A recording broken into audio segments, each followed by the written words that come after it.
Millie Moomin. Sometimes it takes a long time to recognize a problem. Millie Moomin. Sometimes flaws only appear in retrospect. Millie Moomin. Not having been obvious during the creative process. Millie Moomin. In such a case, the artist might exhibit a work publicly. Millie Moomin.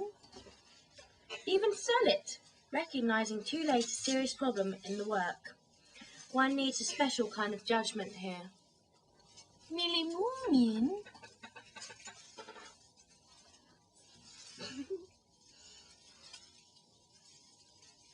How can one expect to recognize a failure at one time when one doesn't know or recognize a failure at a time when one doesn't know or recognize one's goals?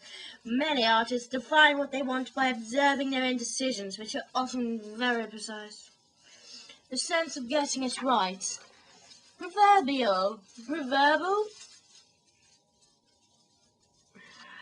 and instinctive. The clarity of work is evolutionary, and the history of its evolution maps an artist's development. With some artists, and in some works, by all artists, such clarity never appears.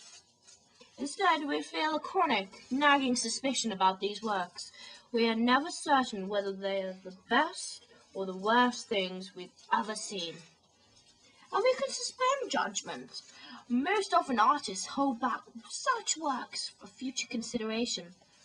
Picasso kept Les Demoiselles d'Avignon rolled up under his bed for years. The decision to realize it may have been prompted by someone else.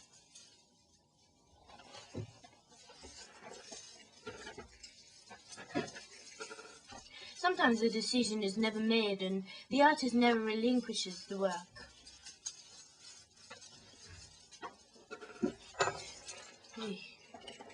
I'm sure that it is not unusual for older artists to be more and more surrounded by such questionable failures. Their obvious successes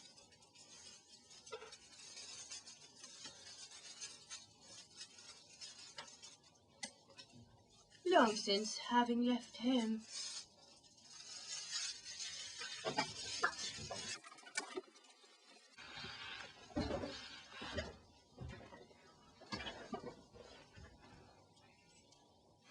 Failure has a curious birth. It comes indirectly, without a trace of cynicism, almost as if it creates itself.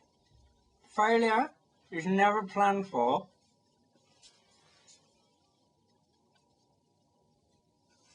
or organized. It comes from outside intention and always implies the existence of another separate, more vital concern. A genuine failure cannot be intentional.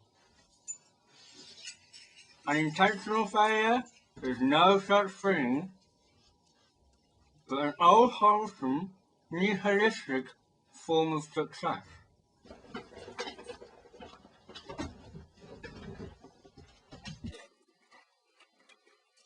Once again, we are informed with intention. It is true that over and over again, in different ways, it is intention that is bound to the law of art in the 20th century. The recognition of intention implies that, to some extent, an artist is accountable for his or her images or actions. The existence of intention provides an opportunity for failure, ground on which failure can grow.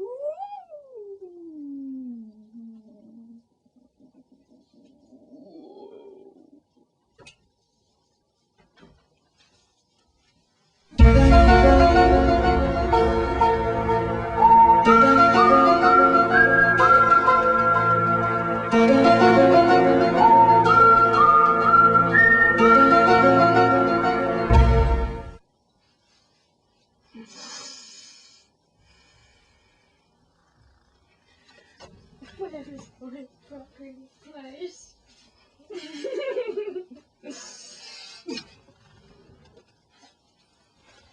Finally, Can't love it. Finally, itself draws a distinction where failure occurs.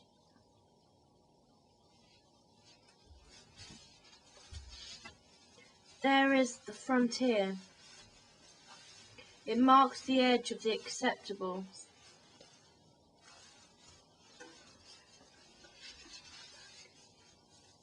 Or possible, a boundary fraught with possibilities. This edge mixes certain and insecurity.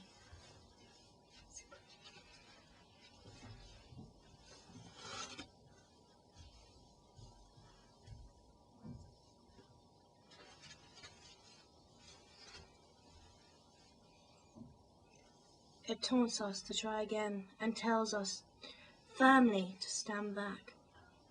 The failure tells us clearly where our limitations at the moment are. A few minutes later, it may be different.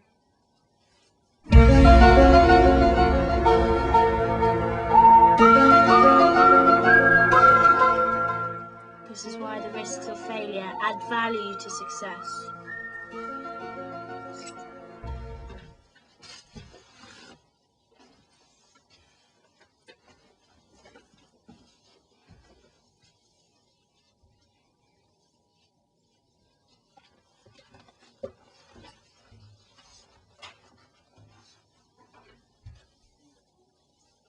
The most extreme form of failure occurs when standards are so high and their satisfaction so unlikely that the likelihood of success becomes almost fictional.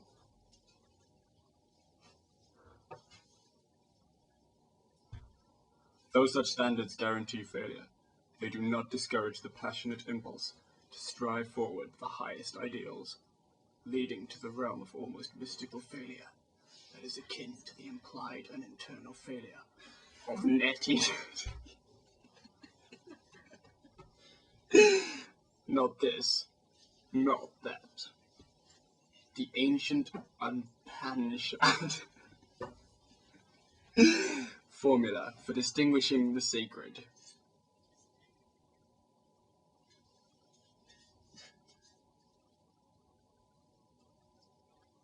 The search for the impossible objective is the most profound and pure manifestation of anapropological form.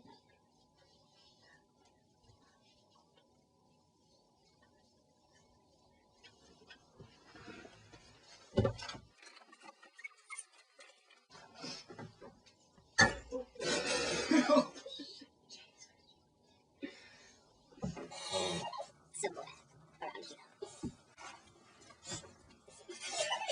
Other approaches to work are less ethereal. There are works for which there is a kind of brightness, whether it occurs internally as part of the work or externally in its relationship to the world. In the artist's statements that accompany this essay, Keith Sonia explains why it was necessary for him to abandon the whole series of works when he saw the conditions in which the children who would be producing them were working.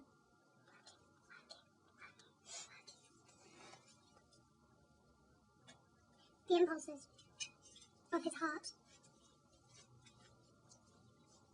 and his sense of compassion were greater